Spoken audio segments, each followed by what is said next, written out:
My name is Dennis, first of all, and I have written a seminar paper that will mostly focus on the international relations aspect of the political ecology. At first, I started university at the Faculty of Political Sciences in Serbia, and I chose international relations as my studies, and my point of view will probably be shaped on that. So, shall we begin? The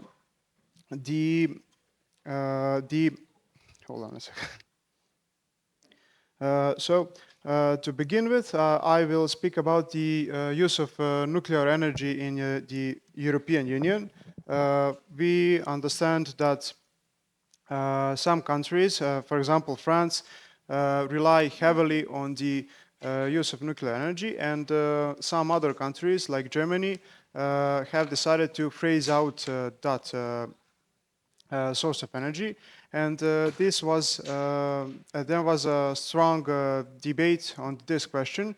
It caused divergences in the EU politics, and it was only solved recently as the nuclear energy was accepted as a transitional source of clean power.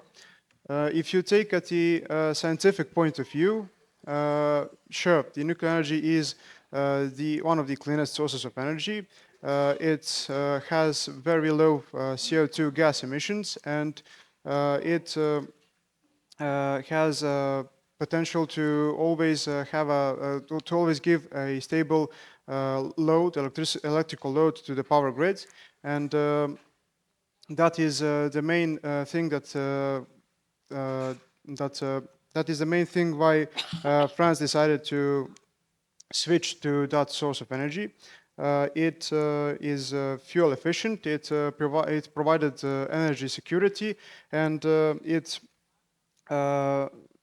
made France independent from the oil shocks in 1970s. But as we approach the modern times, the European Union decided to take the lead in the renewable sources of energy to set an example for other countries, and it had to reduce its CO2 emissions fast.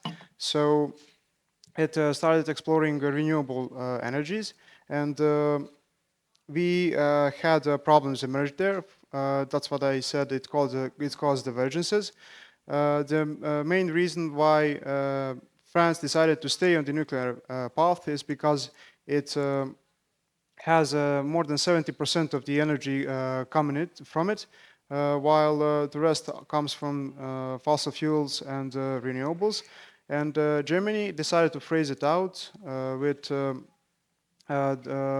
but the recent war in Ukraine caused it to reactivate its old fossil fuel plants. So it caused a spike in the CO2 emissions, and it is a question that is quite difficult to think about, as we are slowly running out of time if we want to prevent further devastating effects of the climate change. Why does this question of nuclear energy, why is it important for the international relations? It is because many countries that rely on nuclear energy can't transition away from it fast enough. So when there's a need for electricity energy, they have to get their nuclear fuel from various places across the world. And the main sources of nuclear fuel at the moment are some African countries, for example, Niger, and the other sources are Kazakhstan, Uzbekistan, and Russia, with Russia out of question, and Uzbekistan and Kazakhstan being a somewhat unsecure sources of that fuel. France has to rely on Nigerian uranium ores more. And here you can see what the previous presenter, Roland from South Africa, was talking about. It is the reason why we can't see stable governments in Central African countries, because there's simply too much interest in it in order for it to be allowed to control its resources independently. And you know that this question is actually quite important now as well, because recently there has been a coup in that country, in Niger, and we see various Russian flags there. We see Russian private military corporations working there. So we can see that that's one asymmetric way of fighting one of the big European powers. What other effects does this have on those Central African countries? Well, it basically prevents those countries from acquiring more wealth. They can't sell their resources independently. They can't get enough wealth from it to develop their economies and to develop other cleaner it can't develop other it can't develop other parts of its economy without acquiring those funds in the first place. If we take a look at other countries in the world, we can divide them into three categories. The first ones are the developed countries. They could transition away from fossil fuels the easiest because they have enough wealth to do that relatively effortlessly, and people would not suffer as much. Then we have the developing countries, which need more power as the time goes by. So there is some potential in these countries as they can build new renewable sources of energy without decommissioning the old fossil fuel power plants at the first place. And then we have the third category, which are undeveloped countries, and those are often countries that are hit hardest by the climate change, yet I see the biggest potential in those countries. And why is that?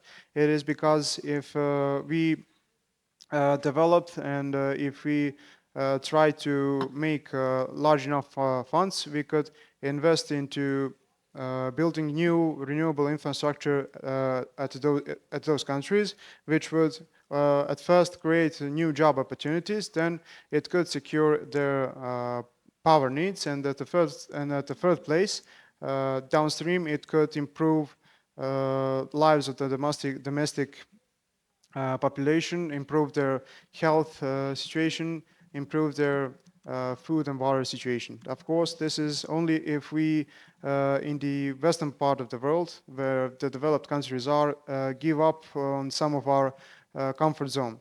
The other important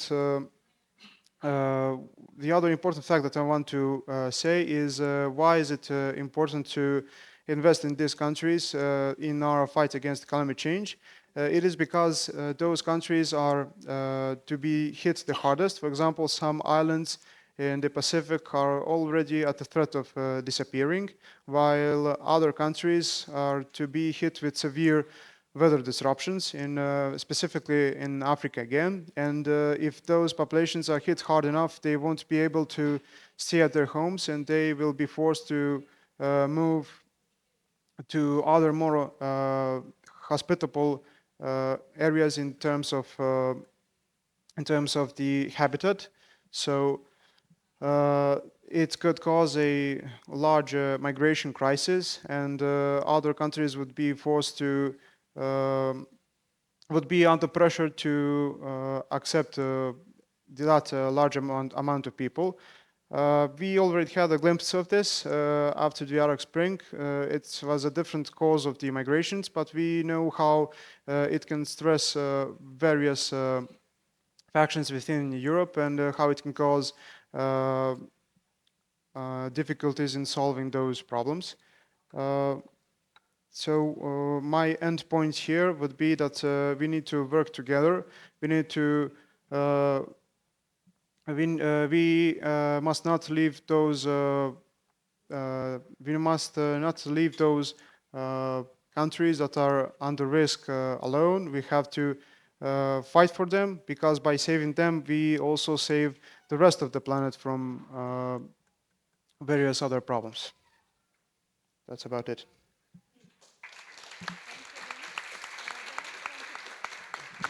Thank you, Denis. The next one to present is Anja. Pozdravljeni, me slišite? Za začetek se opravičujem, da govorim v slovenščini, upam, da imate vsi. Ja, sorry. I will wait.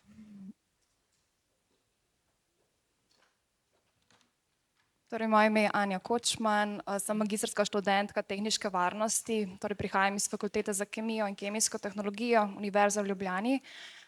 Danes vam bom predstavila temo okoljska in energetska varnost torej industrije v Sloveniji. So today I will present the topic of environmental and energy safety of industry in Slovenia. I'm really sorry to speak in Slovene, but it's a beautiful language. So.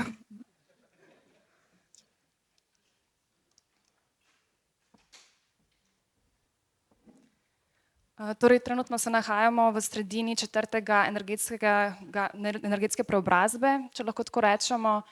Torej, na začetku vemo, da se je vse začelo nekako, ko so naši predniki začeli obvladovati ogenj, potem se je skozi zgodovino začelo torej, razvoj kmetijstva, temu pa je sledila seveda industrijska revolucija v 19. stoletju. Torej, trenutno smo še zmeraj v tem obdobju, ko uporabljamo fosilna goriva, hkrati pa se že stremi k temu, da bomo prešli na bolj obnovljive vire energije. V ospredju so predvsem ta vetrna in pa sončna energija, tako da to je tema, o kateri bom govorila danes, ampak v povezavi z industrijo. Tako da za začetek, če se predstavim, torej študiram tehniško varnost, to ni enako, torej v angleščini se ponovadi dela težavo izraz varnost, so it's the difference between security and safety. Torej, ko govorimo o varnosti v povezavi z industrijo, se vedno uporablja izraz safety and izraz security je bolj v povezavi z neko energetsko oskrbo, z zagotavljanjem neke torej zadostne količine energije, dostopnost vsem uporabnikom in tudi ta energija, torej ne samo cena energije, hkrati da je tudi kako ćem še povedati drugačno, da je oskrba z energijo res taka, kot mora biti in tudi kakršno jo pač uporabniki pričakujejo. Drugače, jaz se ukvarjam še s drugim področjem, ukvarjam se predvsem z aerosoli v zraku in pa trenutno z nanodelci v zraku, ki nastanejo ob procesu, v različnih tehnoloških procesih. Tudi v preteklosti pa sem se ukvarjala predvsem s področjem materialov, torej nanomateriali, kako vplivajo na zdravje, in v zadnjem letu predvsem z elektronsko keramiko. Zdaj čisto na kratko bom predstavila tole temo, seveda več lahko najdete v zborniku. Torej, industrializacija v Sloveniji se je začela v sredini 19. stoletja. Predvsem začetki so bili, da smo imeli v Sloveniji manjša podjetja, ki so bila v lasti torej tujcev. Potem po drugi svetovni vojni pa se je torej v času tega planskega gospodarstva torej začela industrija torej napredovati, rast.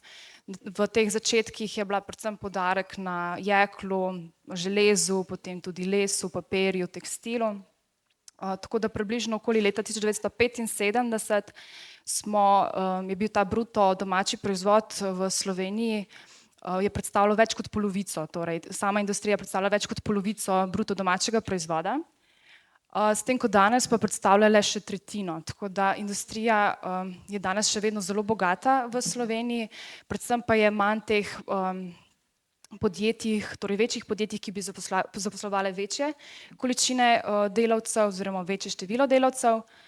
Hkrati pa moramo reči, da trenutno prevladujejo predvsem avtomobilska industrija, farmacevtska industrija, torej govorim vse za področje Slovenije, potem pa tudi kovinska industrija, temu sledi pa tudi še torej kemikalije, seveda prehranska industrija predstavlja tudi zelo pomembno industrijo, predvsem za oskrbo prebivalstva. Z vidika industrije in tudi okoljske varnosti, se torej mi varnostni inženirji ukvarjamo z vidika torej ekologije, kako industrija vpliva na okolje. Seveda veste, da industrija ima lahko nek direkten vpliv kot indirekten. Veste, da vsako podjetje potrebuje neke surovine, vire energije. Hkrati pa vemo, kakšni so potem vplivi, torej velike količine odpadkov, potem tudi emisije v zrak, smog, težave z onesnaženjem na lokalni ravni, kot tudi globalno. Tako da to je kar velik problem. Če nadaljujem, torej v Sloveniji imamo različne vire energije, tako obnovljive kot neobnovljive. Predvsem ti neobnovljivi viri energije, torej so ta trdna goriva, torej različne vrste premoga, od antracita, rjavega, črnega premoga, koksa in tako dalje, če se še kaj najde. Potem imamo zemeljski plin, nafta, seveda zemeljski plin je uvožen, predvsem iz Alžirije in pa Rusije. Potem nuklearna energija je kar en pomemben del. Trenutno, če gledamo z tega vidika, mislim, da je druga po vrsti. Torej kot prva so torej trdna goriva, predstavlja največji delež energije za Slovenijo, temu pa sledi torej nuklearna energija, jedrska energija in zatem torej energija iz obnovljivih virov. Torej več o tej statistiki definitivno najdete v tem mojem prispevku, tako da ne bom preveč o tem. Bi pa želela še poudariti, da poleg teh, kar sem naštela, torej zemeljski plin, nafta, jedrska energija, trdna goriva, imamo pa tudi še neobnovljive industrijske odpadke, kar tudi predstavlja en vir torej neobnovljivih virov energije. Obnovljivi viri energije so ti, kateri vsem stremimo, torej Slovenija je članica Evropske unije in tudi prehaja k tej politiki, da naj bi do leta 2050 torej stremi k temu, da bi zmanjšali to globalno segrevanje na manj kot 2 stopinji Celzija, če imam prav, ja. Torej v primerjavi z letom 1990 so potem ti deleži procentualno kar, lahko rečem, kar dobro kaže, kljub temu, da to v industriji predstavlja kar velike težave. Tako, zdaj mogoče, če še koga zanima kaj več o sami industriji oziroma proizvodnji energije v Sloveniji, lahko kasneje vpraša. Mogoče, če izpostavim, torej imamo eno jedrsko elektrarno, nuklearno elektrarno Krško, ki pač trenutno obratuje, kljub temu, da smo zdaj v preteklem mesecu, na začetku meseca so bile neke težave, so mogli zapreti in pa tudi omejena je bila sama proizvodnja električne energije zaradi naravne katastrofe, ki se je zgodila. Tukaj bi mogoče v povezavi z naravnimi katastrofami izpostavila še eno prvo samooskrbno vas, energetsko vas, ki so jo vzpostavili leta 2020, Luče, torej v Savinjski dolini. Tudi ta je bila kar prizadeta zdaj na začetku tega meseca, no, ampak ta prva energetska samooskrbna vas je pa šlo za projekt, kjer so torej probali narediti to skupnost čim bolj energetsko, uporabiti obnovljive vire energije na ta način. Če zaključim, moje mnenje glede trenutnega stanja industrije je, da moramo stremeti temu krožnemu gospodarstvu, torej da se proba čim več tako virov energije kot materialov probati ponovno uporabiti na drugačne načine in stremeti nekim strateškim načinom, kako bi dolgoročno lahko bili čim bolj okolju prijazni. Tukaj bi se seveda dalo debatirati, ker rešitve niso tako preproste. Hkrati pa bi tudi rada izpostavila z vidika varnosti, da je zmeraj treba gledati z 2 plati, torej ne poznati samo tehnologijo pa razmišljati, kako je vse super in fajn, ampak biti zelo skeptičen pri tem. Na primer, izpostavila bi mogoče te litij-ionske baterije, ki so trenutno v ospredju elektromobilnosti. Vemo, da približno življenjska doba je od 7 do 10 let. Načeloma smo lahko mišljenja, da se bo ta baterija potem zavrgla, tudi na primer sončne panele lahko na koncu zavržemo in kot uporabnik te ne zanima, kaj se potem dogaja s to baterijo ali pa panelom, ampak trenutno študije kažejo, da se lahko te sončne panele torej iz teh materialov dobiti te prvotne materiale, ki so se na začetku uporabljali kot surovina za izdelavo, neke te sončnega panela, torej reciklirati tako steklo, kot sami res ti osnovne surovine, torej posamezen material. Hkrati pa pri litij-ionskih imamo torej že študije, ki kažejo na to, da se lahko potem te baterije, torej po poteku življenjske dobe, uporabijo na način, da potem se še vedno nek način lahko generirajo energijo, no. Tako da to bi bilo z moje strani, seveda sem odprta za pogovor, pa ja, mogoče tudi komu, če ga kaj več zanimamo, pošljem kakšen link do te študije, ker ja nisem bila tako specifična spet, no. Tako da, hvala. Ja, hvala, Anja. Naprej bi pa kar že predala besedo Davorinu.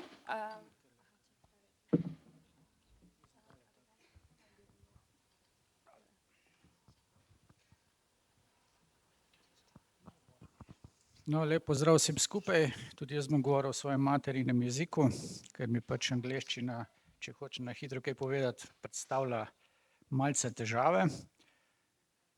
Kot mogoče vidite tukaj na prvem slajdu, sem študent varstva okolja, sicer profesor, moj mentor Andrej Ljubšič pravi večni študent, ne, upam, da ne bo več tako dolgo, ne. Ampak izhajam iz okoljskih vod in sem tako kot kolega, ki obravnava problematiko Šlezije, torej še enega rudarskega območja, jaz obravnavam v svoji dizertaciji bivšo rudarsko-energetsko regijo Zasavje, ki je dejansko v času socializma, namreč starejši, bom rekel, člani ali pa starejša populacija ve, da je pač Slovenija, tako kot tudi Poljska, bila v nekem socialističnem bloku, Poljaki sicer še malo bolj pod strožjim škornjem Sovjetske zveze, ampak dejansko se vsi soočamo s podobnimi problemi. Bivša rudarska regija Zasavje, če jo malce opišem na kratko za tiste, ki niso ali pa ne poznajo slovenskih razmer, to je najmanjša statistična regija, kot sem že omenil, je bazirala na rudarstvu in energetiki. Seveda ob zanemarjanju okoljskih problemov, to se pravi v upoštevanju samo dveh E-jev, energije in pa ekonomije, pa je dejansko v času razvoja imela zelo pomembno vlogo. Ne samo za bivšo državo Jugoslavijo, tudi širše, tudi za prebivalce, vendar so posledice teh neokoljskih rab, bom rekel, zdaj dejansko zelo vidne. Ne samo zaradi tega, ker so nastali veliki okoljski problemi, ki tudi bazirajo, bom rekel, v večanju, bom rekel, okoljske nepravičnosti, ampak tudi kasneje ob prestopu iz socializma v neoliberalizem oziroma kapitalizem v začetku 90-ih let prejšnjega stoletja smo dejansko iz druge najuspešnejše regije v Sloveniji, takoj za osrednjo Slovensko, v kateri se nahajate, ne, smo padli nekako zaradi različnih vzrokov, ki bom kasneje navedel, na v bistvu zadnje mesto po družbenem proizvodu, bruto družbenem proizvodu, po okoljskih zadevah dejansko še nismo niti reševali, tako da se v svoji dizertaciji dejansko skozi te tri sklope, ki sem jih tukaj pač pripravil, upam, da ni kakšne napake v angleščini, dejansko prikazujem neko trenutno stanje skozi vzroke in posledice trenutnega stanja, potem neko vmesno obdobje, ki naj bi pripeljalo ali nek miren način iz tega neoliberalnega koncepta, ki smo ga vsi videli, da je izredno destruktiven, okoljsko in družbeno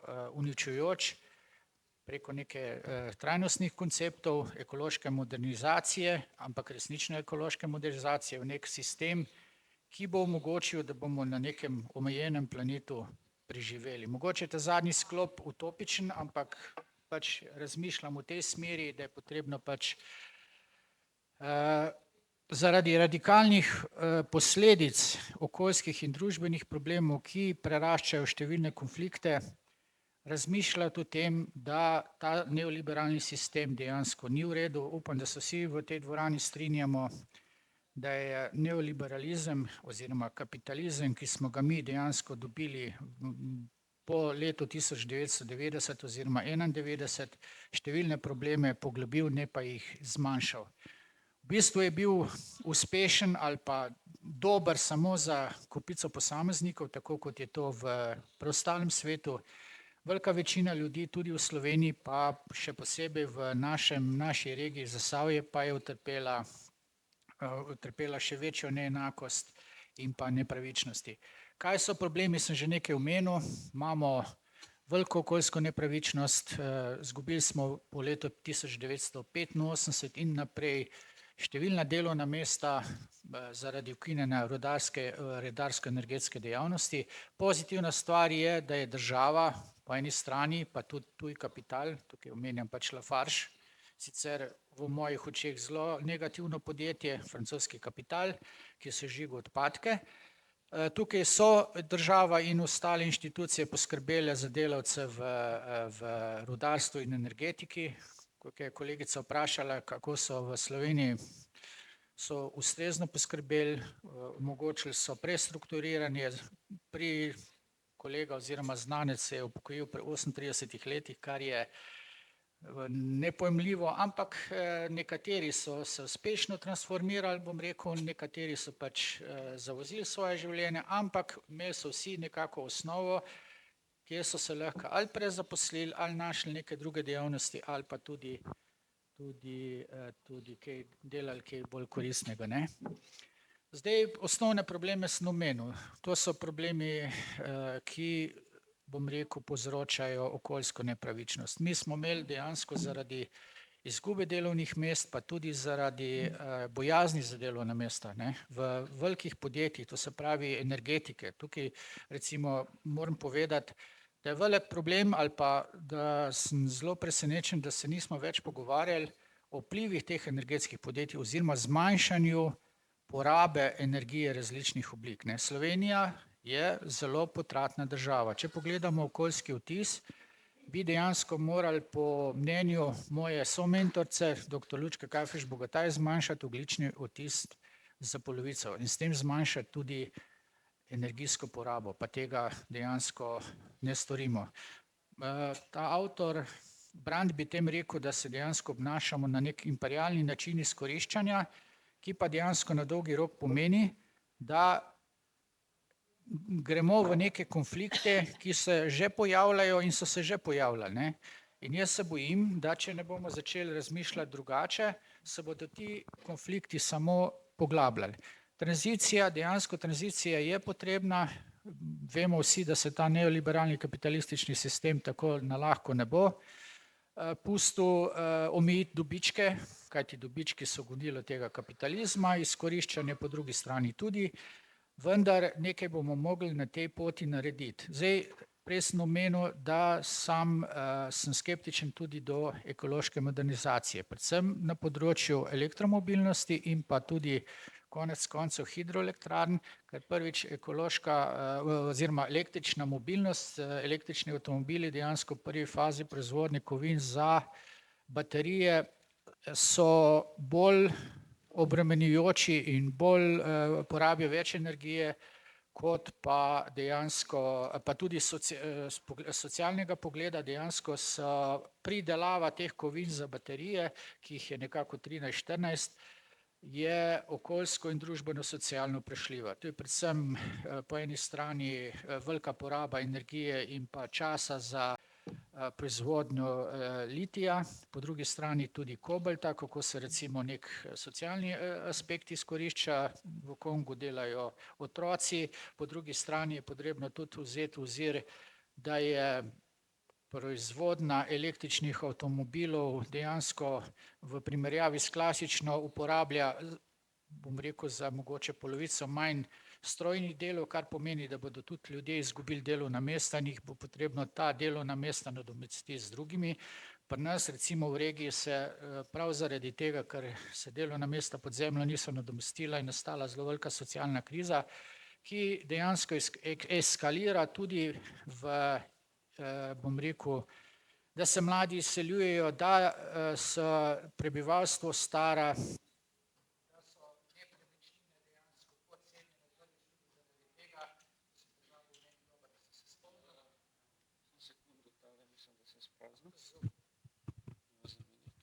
Hvala. Z okoljskega vidika dejansko smo mi v preteklosti imeli zaradi sežiga rjavega premoga in neustreznih tehnoloških sistemov velike obremenitve v prostoru, PM10 delci, SO2 in tukaj se je dejansko tudi še do sedaj ni ustrezno pristopilo k reševanju teh problemov. Tukaj so veliki zdravstveni problemi, kot sem omenil. Problemi so tudi psihosomatske narave, revščina se povečuje, neenakost tudi, tako da so dejansko problemi pereči. Zdaj, kaj potrebujemo v prihodnosti? Prav gotovo potrebujemo nek družben sistem, ki bo okoljsko vzdržen, ki bo slonel na neki empatiji, ki bo nekako solidaren. Tega je bilo mogoče, vsaj mentor pa sam, ko smo malo starejša, poznamo, da je v socializmu nekako solidarnost in te stvari so nekako funkcionirale. Dobro, pustimo zdaj politične zadeve, bil je enopartijski sistem, ampak potrebno je iskati rešitve za omejitev teh negativnih vplivov, ki dejansko povzročajo konflikt v prostoru. Kaj je še pomembno?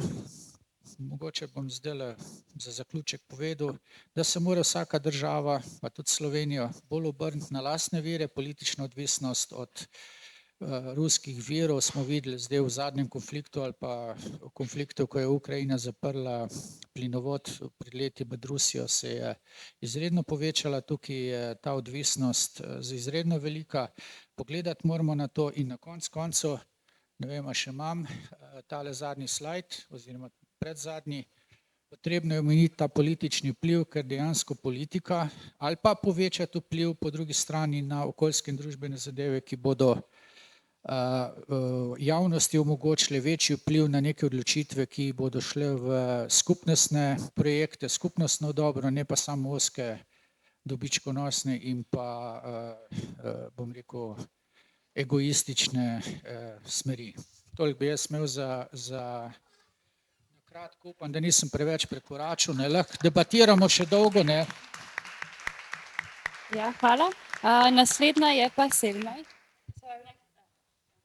I don't know if it's easier for me to hold this. Oh, whatever. So, hello, can you hear me?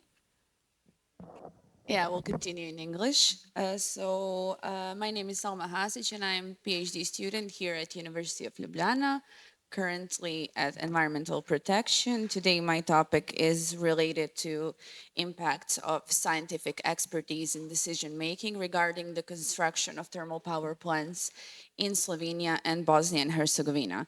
Even if they were constructed in 2014 and 2016,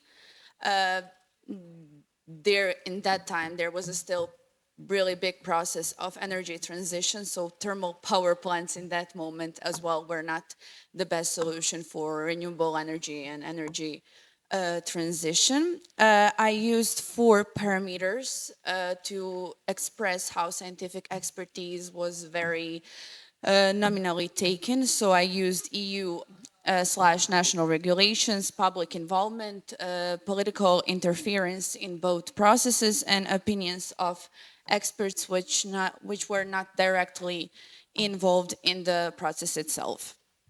So I will go to the conclusions because I don't have a lot of time. So I will go parameter per parameter.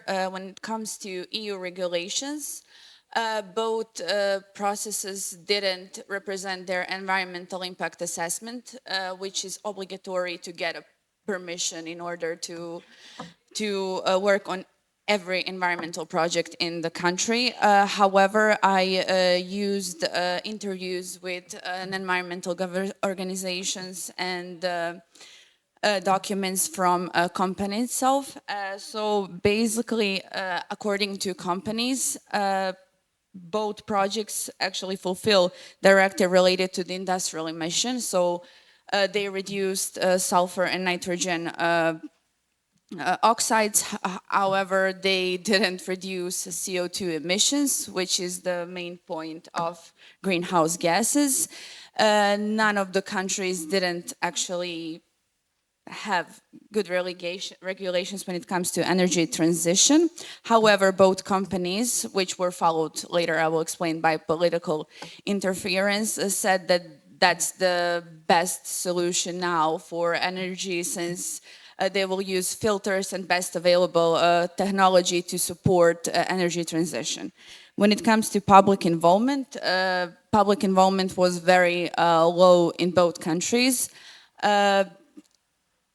Since this thermal power plant block in Slovenia was just at block, not the whole construction of thermal power plant, people in this region have thermal power plants since 1950s in Slovenia. So they don't they don't see construction of thermal power plants as a bad strategy to energy transition, but they see it as a job opportunities. So they were very silent. They didn't protest. They were not involved in different processes regarding the construction. In Bosnia, it was the same, since the Bosnia and ex-Yugoslavia had the highest number of thermal power plants, and people really got used to it. And the Bosnia is the only country in the Western Balkans 6 now who exports their energy.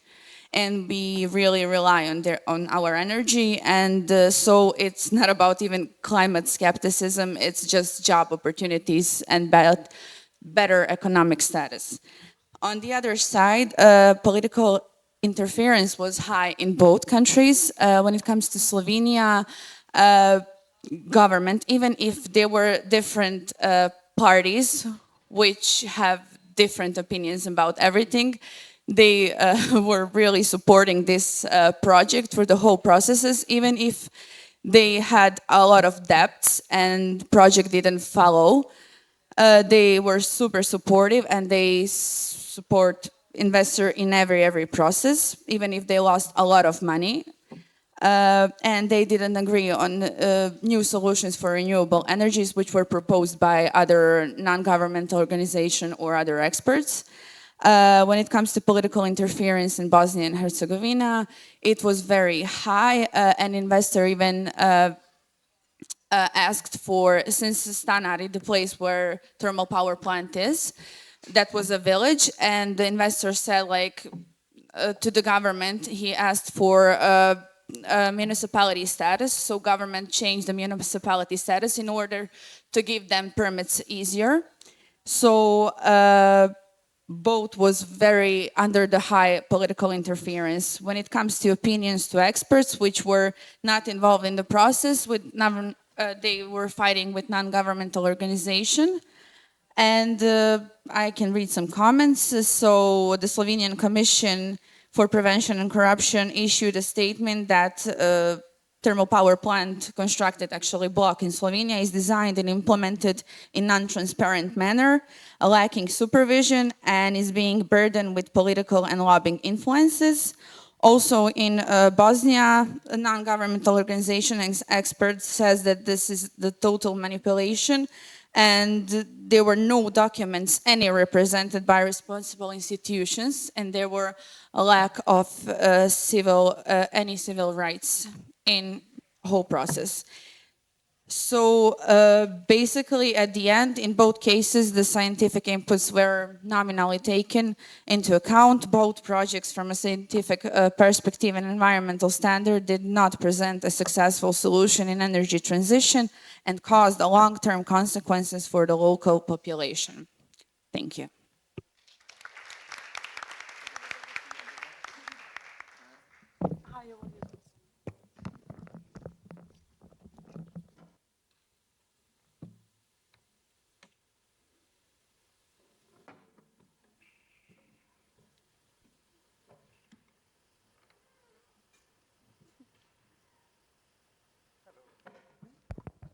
Good morning again from my side as well. My name is Daniel, and I'm a research associate and PhD candidate at the University of Natural Resources and Life Sciences in Vienna. And I will present some preliminary results from some ongoing research project we're doing in the context of a just transition project funded by the EU Horizon Europe program. So the topic, I go back here, is about justice in the transition to more sustainable energy and mobility systems. And because justice is such a big term and such an old concept, there's a lot of different approaches and understandings of it. We decided to start with like a reflection and a taking stock of what is in there in this literature. How is justice understood? How is it conceptualized? Because of course it goes back to Aristotle and even before. So it's a huge topic, but it's also very important to think deeply about how we define justice, how we study it, because this will also have an impact on how it's then implemented in policies. So this is kind of the motivation for this paper. We chose to do it in a systematic literature review method, which maybe you are aware is a very strict and transparent methodology, very boring to explain in detail, but we went to, we approached it in a very broad way. We looked for studies in English language, in Scopus and Web of Science, two of the most important science databases, and looked very broadly for basically everything that deals with energy or mobility transitions, justice, and policies in some way. And at the end, we analyzed and fully coded 222 articles in more detail, especially those who we considered to be important in terms of how they have some sort of justice framework, some justice conceptualization. And that tried to summarize some of the most interesting or important results. So we also coded them, for example, if they refer to some sort of geographical location, which countries or which geographical locations do they refer to? We found a strong bias towards the global north. So among these 222 articles that we reviewed, those who explicitly mentioned some sort of country or other geographical region, 3/4 of them focused on the global north. So it's still very heavily biased towards the global north. We know very little about how these topics play out in the global south. It's still very poorly researched. So there's a strong focus here. We also looked at who is defined as a subject of justice, who are the people, the groups, the actor groups that are either victims of some form of injustice, but also agents of change or justice, and the concerns, which is more the object. So how are people affected from employment over health and so on. And we found that, of course, there's a large variety, and we found that much is still focused on relatively traditional themes, on income. So this traditional jobs are lost when we transition to other technologies, and incomes will be lost in this rather narrow conception of just transition. Energy poverty still remains a major issue in both global north and south, but there is some diversification going on. So we saw that there is increasingly acknowledgement of other aspects of gender, of racial inequalities. Indigenous groups are increasingly in the focus as well. And on the right-hand side, this graph shows the biggest differences between global north and global south. So kind of in the bottom right, you see themes or concerns that we found to be more commonly studied in a global south context. So it's not so surprisingly, it's about access, often to energy or mobility services, about poverty in a more traditional sense, also more often topics related to the environment, power, and labor. Whereas in the global north, we found that participation, so the procedural aspects of justice were more pronounced, and this, as I mentioned before, this income aspects, which has a lot with jobs are lost. What do we do with the workers that lose their income in the process of this? To some extent, also identity, which is linked to especially these mining regions. They often have a strong identification, which some of the previous speakers elaborated on.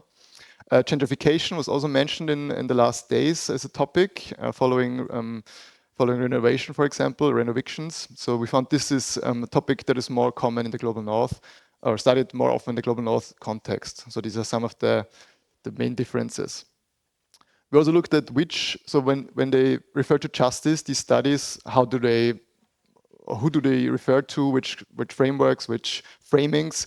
We found that they are still quite heavily based on traditional Western framings of justice. So there's this in the 70s and 80s, they emerged this concept of environmental justice, and newer formulations focus more on energy justice or just transition, which kind of is a term that was originally used in the 80s, but has now found a second life, sort of.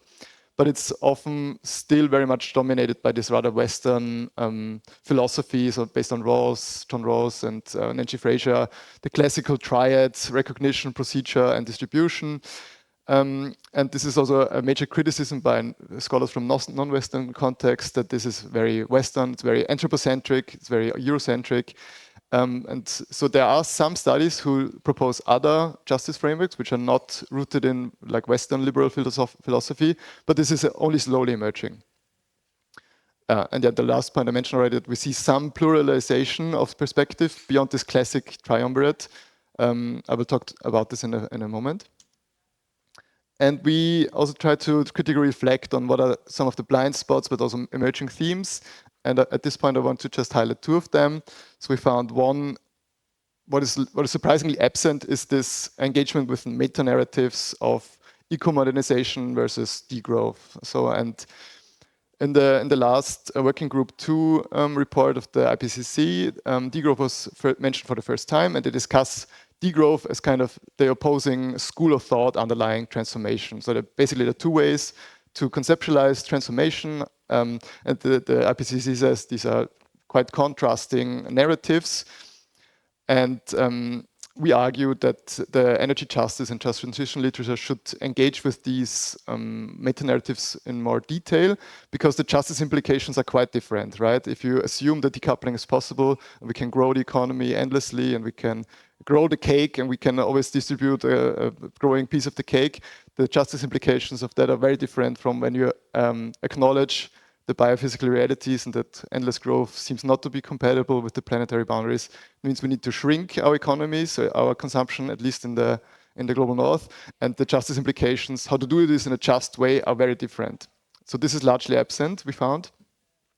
And a similar point that is maybe to some extent covered and related, and we talked about this multiple times over the past days, is this sort of new political ecology surrounding renewable energy technologies. So the supply chain aspects, that a lot of the resources we need for these technologies come from the global south, from already exploited and marginalized regions. And we need to take more seriously the materialities of these resources, that mining has a real impact, that we can't discuss them away. And so there were some new insights that we gained over the last days regarding this. So this is an emerging topic, especially addressed by political ecology scholars and geographers. A term that I found quite interesting is this idea of embodied injustices. So when we import these resources, there's always an injustice embodied upstream that is usually invisible in kind of when you only focus on the European context.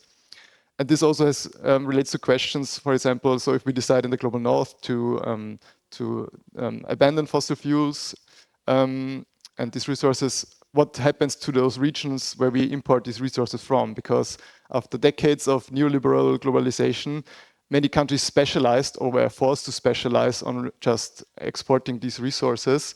And if we suddenly abandon this mode of production, what happens to these regions in the status quo? So this is there's very little acknowledgement of this still in the literature. And the second point is about more this decolonial and post-colonial perspectives that I touched upon already, that many of the classical justice frameworks show very little awareness for this still lasting effects of colonialism, this colonial nature of our economic system, and so these colonial and post-colonial path dependencies. And we need to make these more visible and address these more explicitly. And we found there are some contributions based on non-Western or proposing non-Western perspectives on energy justice and just transitions. And we argue that more of this is needed because they have a strong potential to offer like more encompassing holistic views and counter this risk of reproducing hegemonic power relations. And in an attempt to synthesize kind of all these justice dimensions, I'm still not 100% happy with this framework, but we try to kind of synthesize the most important justice dimensions that we found. So the classical triumvirate is here in the middle with this recognition at the center. So we need to recognize different needs and preconditions. There's a spatial component to it that we think about what is often called the cosmopolitan dimension of justice, that we think about what we do here matters on a global scale with embodied injustices and so on. There's a temporal scale that we think about future generations. So especially with nuclear, it's still unclear. We produce energy for one generation and then the next 100 generations have to deal with our nuclear waste. Is this just? Restorative justice is about acknowledging that harm was done and that we need to restore victims of injustices. And with various spatial scales I mentioned already. Intersectional perspectives are also still very rare, so that we look at how different forms of inequalities may compound each other, so racial and gender, for example, or indigenous and economic poverty. So this is still, yes, I'm almost finished. And cognitive justice, with this we tried to summarize that there are different ontologies, different philosophies on which you can base justice, and we need to be aware that there's not only a Western one-size-fits-all approach that can be applied to the whole globe. And I'll stop here. Thank you. Okay, thank you, Daniel. Do we have any question for...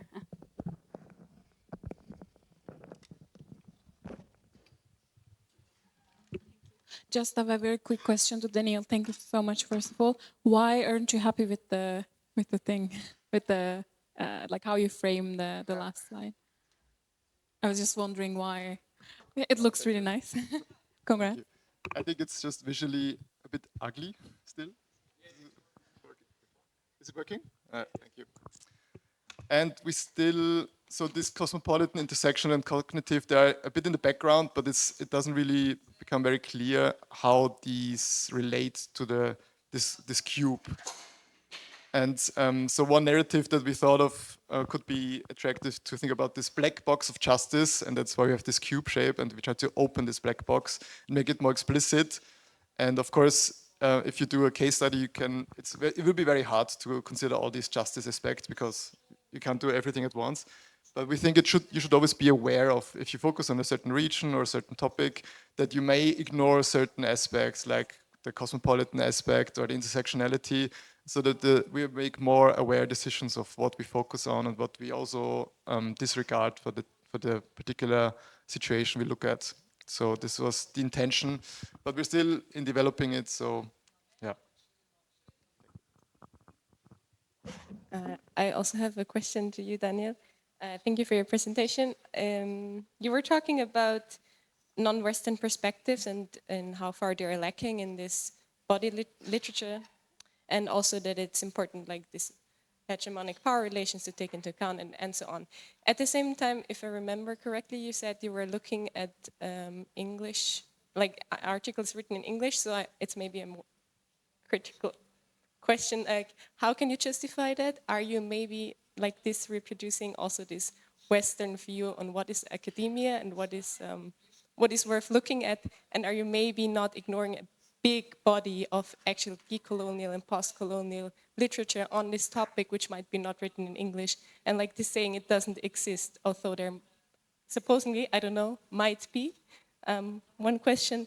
Second question, just as for understanding, you said the researchers were mostly from the West.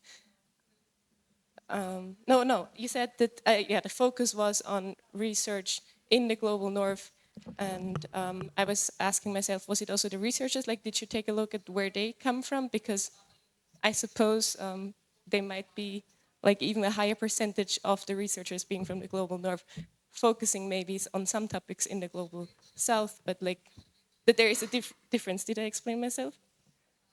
Think so. Okay, thank you. Sorry. Yeah, thanks a lot for this question. Yeah, we thought about this a lot. And of course, it's problematic to argue that we ignore non-Western perspectives and still focus on English literature written in English language. it has to do a bit with how this reviews or this very stringent systematic literature review guidelines work, and that's also the time resources that were available to us. Initially we aimed, or we wanted to include also grey literature, especially from NGOs, because we are aware that limiting ourselves to like the peer-reviewed literature is only like a fraction of what is out there in this research field. But we already had like 2,000 research articles that we found. We had to somehow select the ones that are relevant to our case, and this was already quite a lot. And we wanted to expand this, and we are aware that we have this limitation, and so this is with a big caveat what we are saying here, and caused by our own biases. But from the English-speaking peer-reviewed literature, which is unfortunately how much of the scientific world, the academia works, unfortunately, that if you don't publish in English, you have a very limited reach.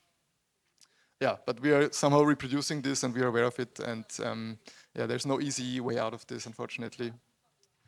And the other point you're making is, we did look at the author demographics, but only at their affiliation. So it would not have been possible. There were over 2,000 authors that were part of this, of the body of literature that we identified. It would not have been possible to kind of do biographical research on where they are born and raised. And even if their nationality may be in the global south, it could be that they grew up somewhere else. And this we can't impossibly know. And so we focused of the country of affiliation. And of course, there are many researchers from the global south, but if you want to be a successful researcher, unfortunately, you're often forced to go into a northern or an institution in the global north, because yeah, the reputation and there's still a marginalization of research institutions in the south, unfortunately. Okay, so thank you. We are really on a strict timeline, so we will sadly end with questions for this group here. We can continue over lunch, but thank you everyone again. And with that, I would like to invite our final 4 presenters, which are Sasha, Isidora, Jaka, and Nicholas.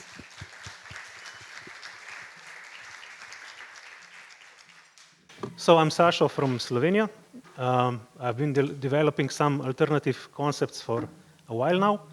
And for this summer school, I wrote an article titled, "We Need to Talk About Prices." New tools for political ecology and political economy. It's about a different valuation methodology. So 3 praises are suggested for reforms in this article. So the first one is encyclopedia of work. The second one is the second price labeling system. And the third one is a parallel global cooperative system. So key concepts here are market price compared to time price. And there is also a proposition for time-based currency with a blockchain option that is being developed already in some parts of the world. And this is also related to time banking and things like that. Years ago, for my diploma, I wrote about a concept called internet planning. And then later this was upgraded to, now I call this economy, and the concept is just ask. So if you have the largest allocation mechanism that we use are market and plan.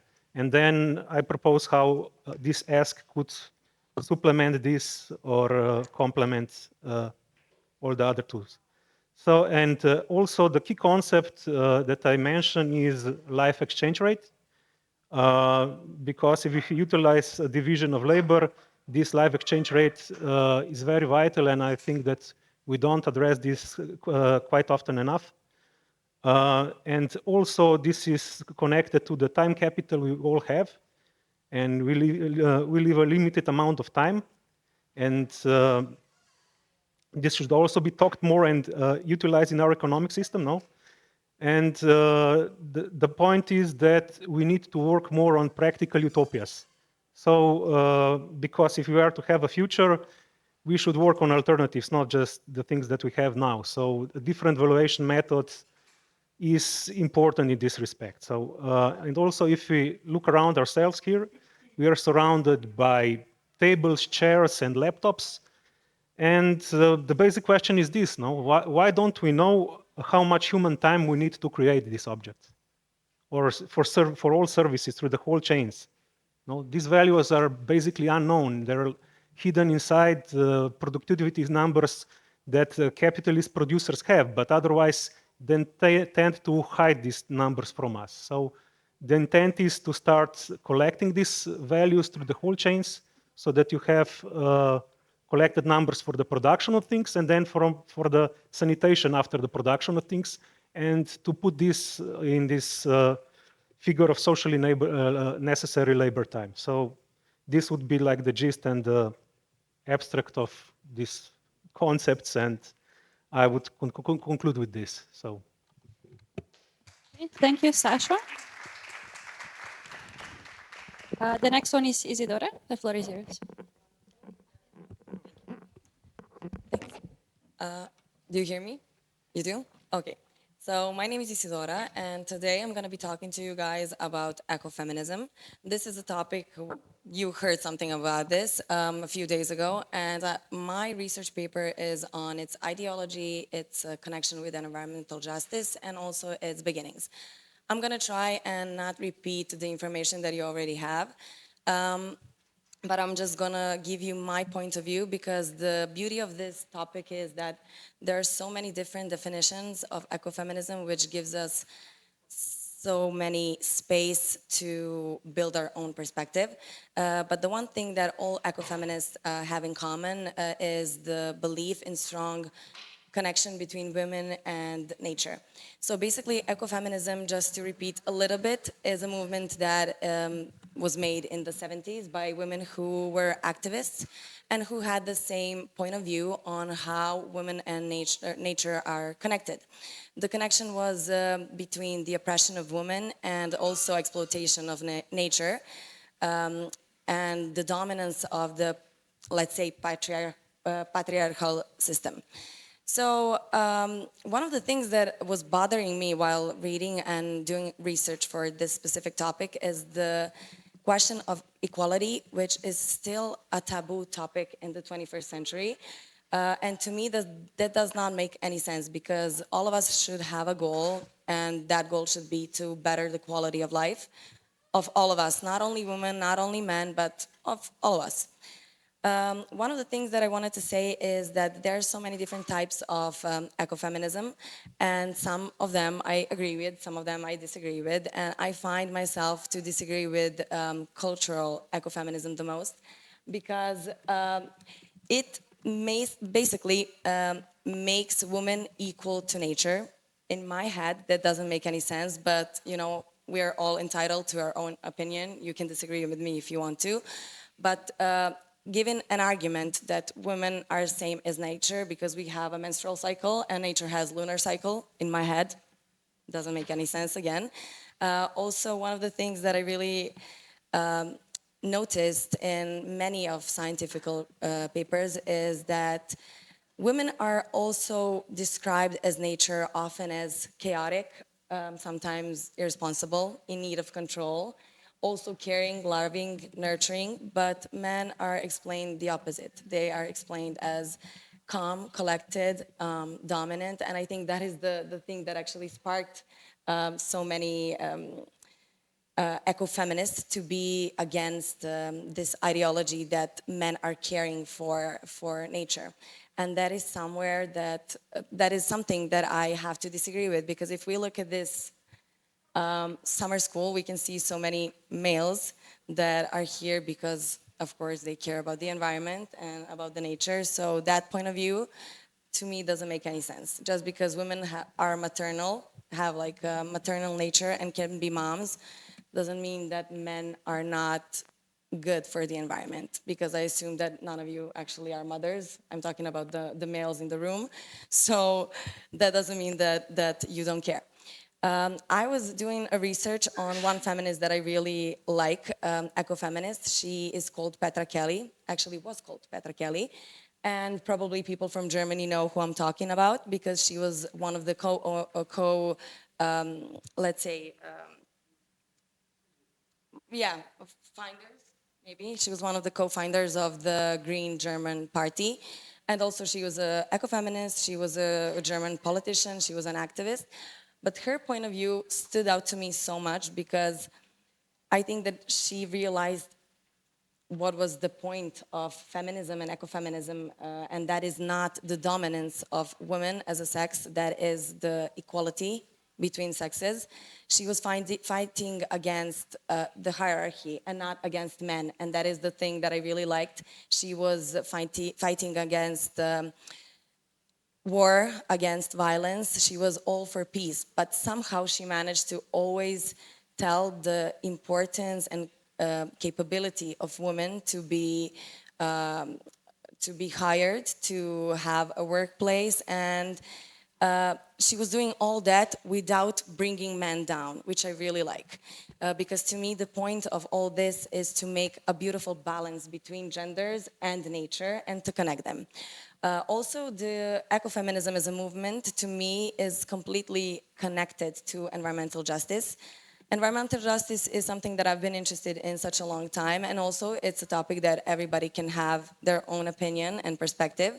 I believe that it's connected to all of us having same rights and also same possibilities, same benefits, which are fair to every one of us. It doesn't really matter where you're from, what gender you are, how old are you, what are your salary, where do you live.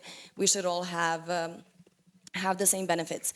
So the connection between ecofeminism and environmental justice to me is undeniably there. You know, it's almost like two puzzle pieces together, because at the end of the day, they are all fighting for the same goal. Let's say they are aiming for same goals. And to me, those goals are, you know, solving environmental problems, also solving social inequalities, which is really important, and finding the balance between men, women, nature, and society.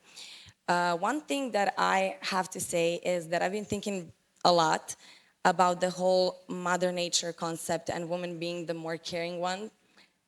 I personally don't believe that Mother Nature cares who is the one to blame when it comes to pollution and, you know, just overall bad impact of people, because we live in a 21st century where I think it's much easier to point fingers at each other and find someone to blame instead of finding a solution, which I really dislike. We just need to go from our own perspective. And of course, there are some ecofeminists that I highly agree with and some that I highly disagree with. But at the end of the day, we're all humans who should work towards having better quality of life without deepening the inequalities that we are so fighting for, against for so many years. So that is just my point of view. Thank you very much. And yeah. Thank you, Isidora. We now turn to Jaka.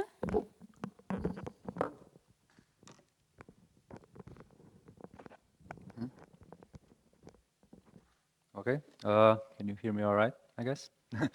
So hello, my name is Jaka and I'm a master student of industrial design at the academy here in Ljubljana. So maybe I don't really have so much in-depth knowledge of social, political and environmental aspects as some of you in this room, but I hope I can at least give you a different perspective.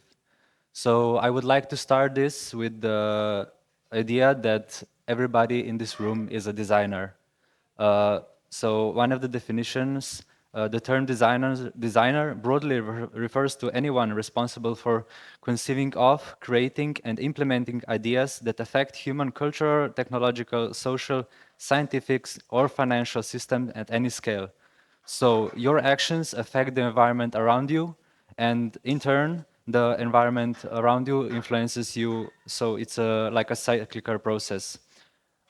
In a book by architect Ezio Manzini, he defines the act of design as a way of thinking and doing things that entails reflection and strategic sense that calls us to look at ourselves and our context and decide whether and how to act to improve the state of things.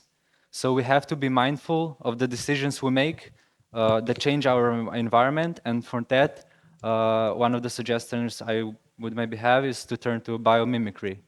So biomimicry is an emulation of forms, processes, and systems in a way that imitates certain nature's principles. It's not based on what can we extract from nature, but rather on what we can learn from her. So this biomimicry approach stems out from the 3.8 billion years of evolution under the same operating conditions of sunlight, water, and gravity. And by recognizing the patterns, we can learn from nature and benchmark our designs against it. So biomimicry in practice, as most of you probably know it, is an emulation of shapes, not necessarily aesthetical, but more in a functional sense. But it is also emulation of processes and systems. In my paper, I describe a case of a carpet tile factory, which functions like a forest, or rather an ecosystem that would be in the facility's place as if it wasn't there.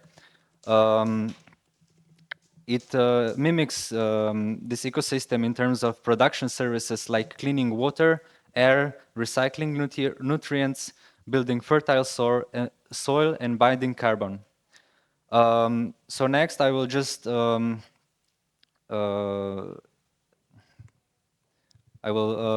explain the term the design for social innovation.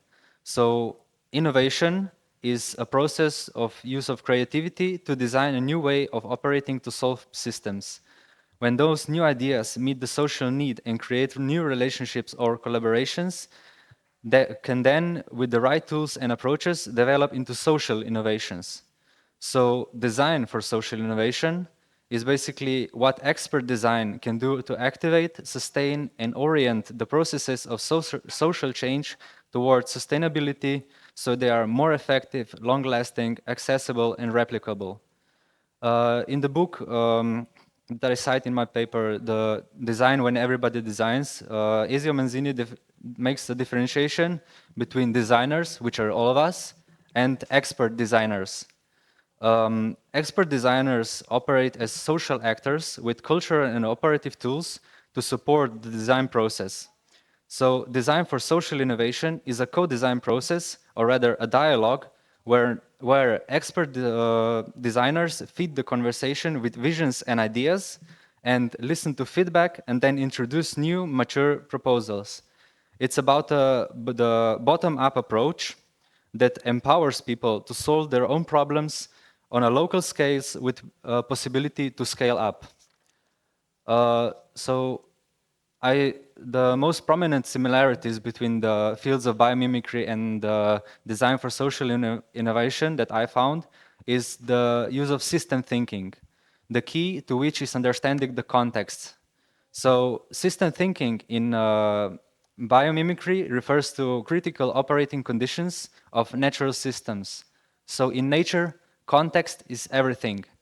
Nature builds solutions on natural solutions are locally attuned and use feedback loops to build what already works. Nature always puts relationship before task. It cultivates cooperative relationships, leverages networks, and creates self-organized networks. And lastly, nature embraces change as change happens. So nature works with succession in an adapt or die situation to embody resilience through redundancy, decentralization, and diversity. So how can we apply natural operating conditions to design for social innovation? We must cultivate cooperative relationships and organize them into self-organizing networks, build new social innovation on existing successful cases by using feedback loops to adapt to changes in the social environment. The ideal might be hard to achieve, but if we are mindful when designing for social innovation, we can take inspiration from nature and build a resilient and thriving society. Thank you. Thank you, Jaka. And now to Nicholas.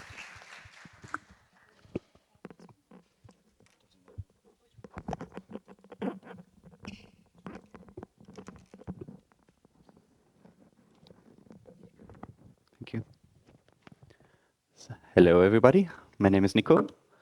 I started my PhD this year, and as it turns out, I brought to you this presentation, but it's still far too long to stay close to 5 minutes. So I have to skip the introduction and the methodology and directly start with the topic with an example, kind of the status quo where we are from a perspective of a life cycle assessment researcher and practitioner. We all signed the Paris Agreement, and with climate models, we can derive from there what the remaining GHG budget is for all of us, for human society. And we also agreed in the Paris Agreement that every country, everybody has its share, has burden, and has to mitigate. So each country had to come up with so-called nationally determined contributions they commit to. And you would guess that the sum of all natural determined contributions, NDCs, would end up lower or at most at the level of the remaining greenhouse gas emission budget, but actually it doesn't, because we didn't agree on what actually a just share of mitigation actually is. So everybody or every country kind of has its own definition, and surprisingly, we don't even end up where we should. This is kind of the top level. Going one step lower, each country now has to come up with an action plan, implementation plan. So how can we fulfill this NDC, this goal we committed to? And there it seems to me, as a life cycle assessment practitioner, that it's not really structured there. If you look for NDCs, they should be out there, they should be published and open available. You find them, but most of them are outdated and not really very specific. Not specific enough, at least, to derive one level lower. Now going to the level of cities or really communities, what they actually have to do, what are actually their boundaries, their requirements of fulfilling ultimately the Paris Agreement. So when we take the example now, let's just take, for purpose of the summer school, Slovenia as a country, for example, and as a city, Ljubljana. Ljubljana now should come up with also action plan, more specific action plan for its citizens, with the many different dimensions of life, of the inhabitants of Ljubljana and the tourists who are coming there, that all these different aspects of life still fit under the broad umbrella I just pictured. And how can they? I just mentioned that there are no really connections there. But still, let's go even a level deeper and saying, okay, they also have, for example, to come up with public transportation action plan, how to make public transportation more efficient and in accordance to the Paris Agreement. And then come the actual, for example, public transportation buses into the picture.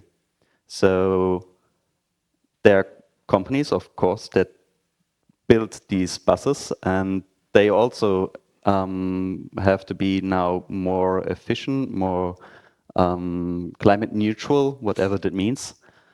So you see there are many missing connections there in the overall picture, as far as I see it as a life cycle assessment practitioner.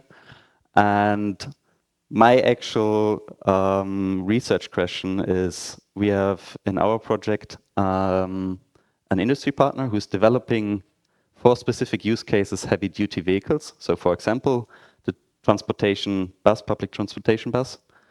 And I shall come up with a framework for them that they can optimize the vehicle for the specific use case. But how can I come up with such a framework if there are so many missing links that I have to include as well? And that's why I came up with the presentation for today and with the paper for the summer school, because I was like, okay, we have many, many missing links, and I want to come up with a concept, and I want to discuss it with you or get feedback from you on that, how we can connect these different levels, which, small side note, we could optimize by themselves. So let's start. I have to jump here a few slides. Let's start with the framework I'm going to test right now.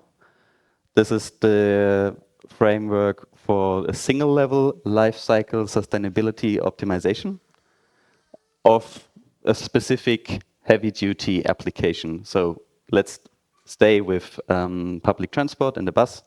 So first we need to describe like what is the need, what's the purpose of the product we are actually trying to optimize.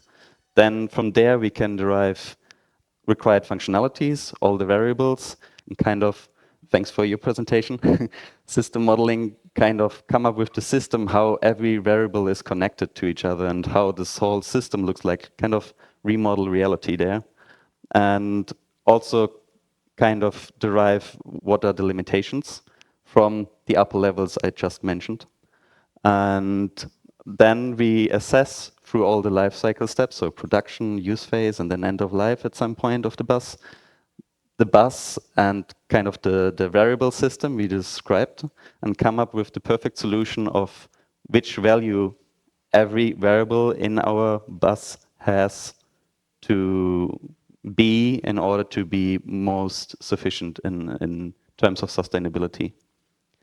Meaning that a bus consists of many components and many materials. So we end up with the perfect combination of components and the best solution of materials we can use for the bus in Ljubljana for future public transportation.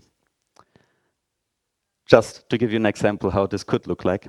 Now going towards the general single level lifecycle sustainability optimization. So we always have like need and purpose, then the variables with which we describe the system, model the system. We then assess our product or service or whatever subject we are assessing when you're thinking about the upper levels then, and use our target function. It's just described here as target function. Normally it's greenhouse gases, but could be other sustainability impacts as well. Yeah. And end up kind of with the optimal solution for our system we assessed here. And the idea, what I have is, as you can see here, there's a sort of systemic environment. So all the dependencies of the upper levels I described earlier. And we can connect all these different levels with the systemic environment. And I really loved your presentation, Daniel, because now it provides me a little bit of help to describe this one. So on top, we have the global society level. And when you think about Daniel's presentation with his framework, it's exactly that kind of. On the top of the level, we have to describe global society, each challenges we have there. Then we going lower levels, like country level or even municipality level, and have other challenges there which we can describe and which we can optimize. And then we end up kind of to the subject level. So again, for example, the bus, and which we can optimize again, but then it feeds back as well, because we might end up with a technological new innovation, which feeds also in the systemic environment, because with this new technology, new type of bus, this can again be used as information as well as on the global society level, also on the regional level again. Yeah, that's kind of it. Thank you, Hope you Nicolas. were able to follow. Now, do we have any like quick questions? Anyone?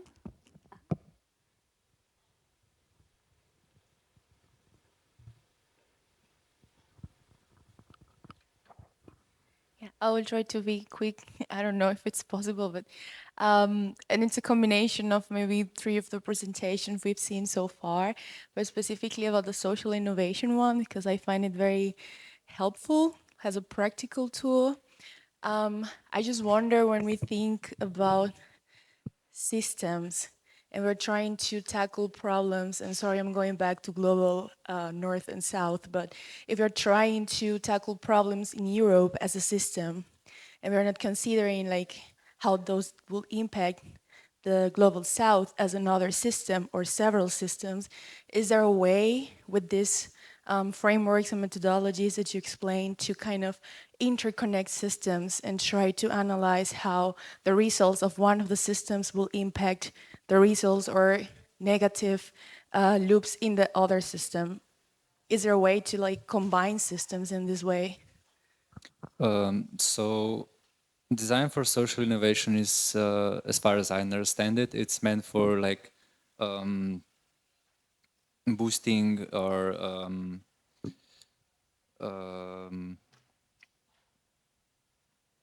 like finding solutions for a local, in a local context, but then to make those solutions in an abstract way or some kind of way, so that it can then be applied in a completely different context with different variables, but it's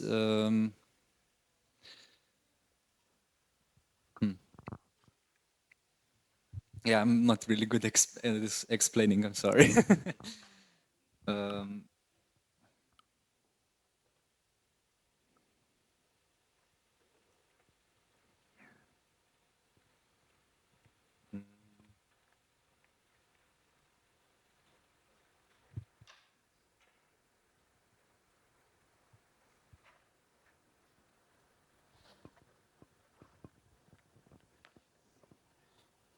So it's basically about the solving problems at the local level and then making them